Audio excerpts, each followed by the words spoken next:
ఎందుకు పెట్టాల్సి వచ్చింది? నెక్స్ట్ అదే ఎందుకు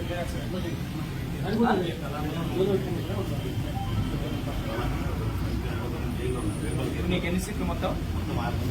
6 మందిగా ఎంతమంది ప్రెసెంట్? యాజ్ ఇట్ ఈస్ రాసి క్లోజింగ్ పెట్టాలి. చనిపోయిన వాడు డెత్ సర్టిఫికేట్ పెట్టి క్లోజ్ చేయాలి.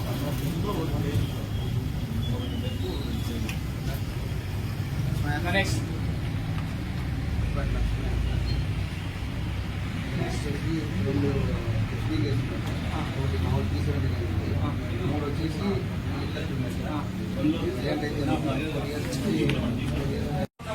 గౌరవంగా బతుకోండి. గౌరీ సీట్ల కౌన్సిలింగ్ అంటే నేను ఏం చేస్తానంటే మామూలుగా పండేసి చాలా రాక్షసంగా డీల్ చేస్తాను. అటువంటిది కాకుండా నేను చాలా పద్ధతిగా ఎవరిని ఏమనుకున్నా మర్యాద చెప్పి పంపిస్తున్నా. సొసైటీలో గౌరవంగా బతుకోండి. రెండోది గౌరీ సీట్లకు కూడా ప్రాబ్లమ్స్ రావని గ్యారెంటీ ఏం లేదు. గతంలో ఎప్పుడే చేసింటాము, ఇప్పుడు మంచి బతుకుతా ఉంటాము. దీంట్లో నాకు తెలిసి చాలా వరకు గౌరవంగానే బతుకుతున్నారు నాకు తెలిసి. అందుకే నేను ఎవరికి ఇలా గౌరవంగా చెప్పాలనే ఉద్దేశంతో గౌరవంగా చెప్తున్నా. మంచి వాతావరణంలో బతకండి, మీరు మంచిగా ఉండండి, మీ చుట్టుపక్కల ఉన్న వాతావరణాన్ని కూడా మంచిగా ఉండేటట్టు చేయండి. మీ ద్వారా ఏదైనా రౌడీ షీటర్ ద్వారా ఏదైనా ఒక చిన్న క్రైమ్ రిపోర్ట్ అయినా, మీ ద్వారా ఇండైరెక్ట్ ప్రొవోకేషన్ తో ఏదైనా క్రైమ్ ఏదైనా జరిగినా రోడ్ల మీద నుండి మళ్ళీ అట్టిగా కౌన్సిలింగ్. అరే పోలీసు వాళ్ళు రౌడీని ఇట్లా కూడా కొట్టారా, రాక్షసంగా ఇట్లా కూడా డీల్ చేస్తారనేటట్టు చూస్తాం. అట్లా డీల్ చేయాల్సిన పరిస్థితి వస్తుంది.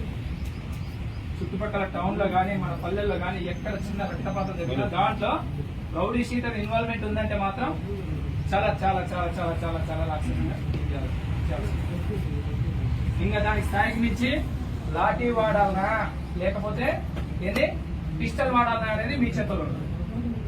మీరు మంచిగా ఉన్నారనుకో మేము కూడా గౌరవిస్తాం. అరే వాడు ఒకప్పుడు రౌడీ షీటర్ ఇప్పుడు ప్రశాంతంగా బతుకుతా ఉన్నాడు, వాడిని అనవసరంగా సఫర్ చేయకూడదు అని ప్రశాంతంగా ఉందాం. మంచి వాతావరణంలో పులివెందులను చూద్దాం. సరేనా? సహకరిద్దామా? మంచిగా ఉందామా? Thank you. ఇంకా గాంజా అక్కడక్కడ గాంజా పిల్లలు చాలా మంది ఉన్నారు. ఇప్పుడున్న ట్రెండ్ లో ఏమైతుందంటే చాలా వరకు మద్యానికి బానిసలు అవుతున్నారు. నిన్న ఒకటి రోడ్ల మీద కొట్టుకున్నారు. దాంట్లో ఏమి ఫ్యాక్షన్ లేదు, ఏమి పార్టీలు లేవు, ఏమున్నాయి ఓన్లీ తాగి కొవ్వు ఎక్కువ అడుచుకున్న క్రైమ్ అది. ఏంద్ర కారణం ఏంటంటే తాగడం.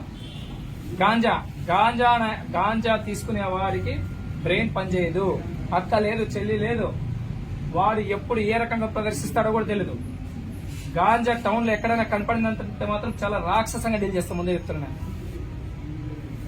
పులివెందులను మంచి వాతావరణంలో చూడాలని నేను ఆశిస్తున్నా. మీ నుండి కూడా అంతే ఎక్స్పెక్ట్ చేస్తాను. దయచేసి నాకు లాఠీ అంట, ఇదంట, పిస్టల్ అంట, దీనికి పని పెట్టే పరిస్థితి నాకు తీసుకురావద్దండి. మీరు చేసే నేర తీవ్రతను బట్టి లాఠీ ఉపయోగించాలనా లేకపోతే బెల్ట్ ఉపయోగించాలనా లేకపోతే పిస్టల్ ఉపయోగించాలనా అనేది మీరు ప్రవర్తించే తీరును బట్టి నాది ఉంటది. దయచేసి మంచి వాతావరణంలో బతుకుదాం. సరేనా? Thank you. మీరు మారినారని నిరూపించుకోవాలంటే గంజాయి గురించి ఇన్ఫర్మేషన్ యామ్నింగ్ గంజాయి నాటు సార్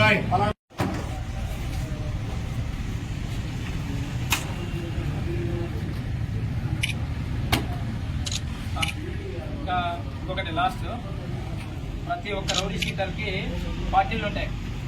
పోలీస్ పార్టీలు ఉంటాయా, మతాలు ఉంటాయా, కులాలు ఉంటాయా? ఏముండవప్ప. పోలీస్గానే ప్రవర్తిస్తాం. సరేనా?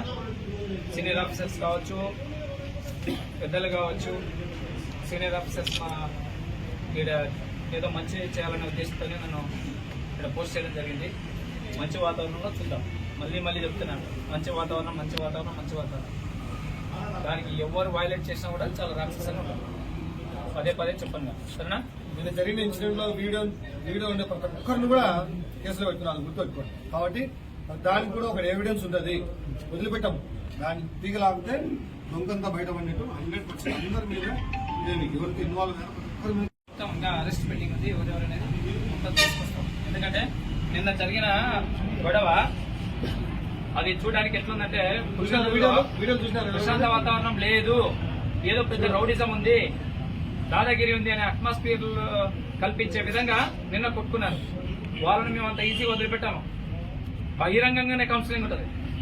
రోడ్ల మీద అందరు ఎక్కడైతే కొట్టుకున్నారో అక్కడ నుండి కొట్టుకుంటా తీసుకొచ్చి స్టేషన్ తీసుకొచ్చి ఎక్స్టైన్మెంట్ కూడా జరుగుతుంది, జిల్లా బహిష్కరణ కూడా జరుగుతుంది వాళ్ళ మీద. జాగ్రత్త మంచిగా చేసుకున్నాం. సరేనా? ఫోటో తీసుకోండి.